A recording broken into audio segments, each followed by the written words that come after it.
Hello guys, আসসালামু আলাইকুম। আশা করি আপনারা সবাই ভালো আছেন, সুস্থ আছেন, সুন্দর আছেন। আমি আবার আপনাদের মাঝে উপস্থিত হয়েছি একটা ছোট্ট গল্প করার জন্য। প্রতিশোধ নেওয়ার কোনো প্রয়োজন নাই। চুপচাপ বসে অপেক্ষা করুন। যে আপনাকে আঘাত করেছে তারা নিজেই আঘাতপ্রাপ্ত হবে। আর আপনি যদি ভাগ্যবান হন তাহলে আপনি তা নিজের চোখেই দেখতে পাবেন। আমার এই কথাগুলো যদি ভালো লেগে থাকে সাবস্ক্রাইব করে বেল বাটনটা টিপে দিন, বেশি বেশি শেয়ার করুন এবং লাইক দিন। প্রতিশোধ নেওয়ার কোনো প্রয়োজন হয় না, কারণ প্রতিশোধ দিতে গেলে আবার প্রতিশোধ কি দরকার? তার থেকে অপেক্ষা করুন না। যে আপনাকে আঘাত দিয়েছে সে অবশ্যই আঘাত পাবে। আর আপনি যদি ভাগ্যবান হন তাহলে আপনার এই প্রতিশোধটা আপনি নিজেই দেখতে পাবেন। ধনী আর গরিবের মধ্যে পার্থক্য কোনটা জানেন? ধনীরা ভাত খাওয়ার পরে জোরে জোরে হাঁটে, দৌড়ায়, কারণ ভাতটাকে হজম করার জন্য। আর গরিবরা ওই ভাতটুকু জোগাড় করার জন্যই দৌড়ায়। যদি কখনো ভুল ট্রেনে উঠে পড়েন তাহলে পরের স্টেশনে সঙ্গে সঙ্গে নেমে যাবেন, কারণ ভুল ট্রেনে উঠলে সে বহুদূর নিয়ে যাবে, সেখান থেকে ফিরে আসতে আপনার কষ্ট হবে। মানুষের জীবনের কষ্টগুলো বড় একান্ত না, মানুষের জীবনের কষ্টগুলো কিন্তু বড় একান্ত। কাউকে বলতে পারে না, কাঁদতে পারে না, মাঝে মাঝে শুধু দীর্ঘশ্বাস ফেলা হয়।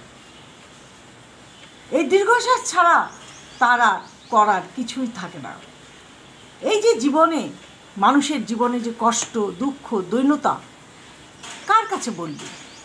যার কাছে বলতে যাবে সেই তার গল্পটাকে না শুনে তাকে ছুঁড়ে ফেলে দিবে। তার থেকে নিজের এই কষ্টের কাহিনী, নিজের এই কষ্টের গল্প নিজের কাছেই থাক। মানুষের জীবনটা বড় করুণ, বড় অসহায়।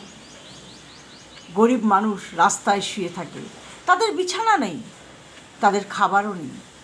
সামান্য খাবার জোগাড় করার জন্য তাদের সকাল থেকে রাত পর্যন্ত ছুটতে হয়। আর পরিবারকে সেই খাবার পরিবারের মুখে তুলে দিতে হয়। বড়লোক রাতে খেয়ে দৌড়ায়, কারণ খাবারটাকে হজম করতে হবে। এটাই হলো পার্থক্য। গরিবরা নিজে থেকে গরিব হয়নি, ভাগ্য তাদের গরিব করে দিয়েছে। আল্লাহ, মহান আল্লাহ তাআলা তাদের জন্য রিজিক রেখেছেন। রিজিকটা খুঁজে বের করতে হয়। সারাদিন বসে থাকলেও কেউ আপনার দরজায় এসে খাবার দিয়ে যাবে না, বলবে না আপনি খান। হ্যাঁ, অবশ্যই খাবার দিয়ে যাবে। আপনি যদি বড়লোক হন, ধনী হন, তাহলে বড় বড় রেস্টুরেন্ট থেকে আপনার নাম দেখে আপনাকে হয়তো কিছু খাবার কোনো উৎসবে গিফট করে দিয়ে যায়। গরিবরা কি তা পায় না। আমি এক জায়গায় গিয়েছিলাম বিদেশে, সেখানে দেখলাম এক বাঙালি, আমি কিছু খেয়ে রেখে দিয়েছি, আমাকে বলল, মা ওগুলা কি ধরেছ?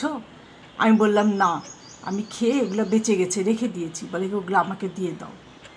ব্যাগে করে নিয়ে গেল, প্রতিটা টেবিলের কাছে যে খাবারগুলো নিয়ে গেল তার সন্তানদের খাবার বলবে। সে একজন বাঙালি ভাই, বয়স্ক লোক। আমার খুব কষ্ট হয়েছিল। আমি তাকে খাবারগুলোর সাথে কিছু টাকা হাতে ধরিয়ে দিলাম, কারণ মানুষ তো মানুষকেই সাহায্য করবে, আর তো কেউ না। যাই হোক, আমার কথাগুলো আপনাদের ভালো লাগবে কিনা জানি না, তবে যদি ভালো লেগে থাকে তাহলেই আমি খুশি হব।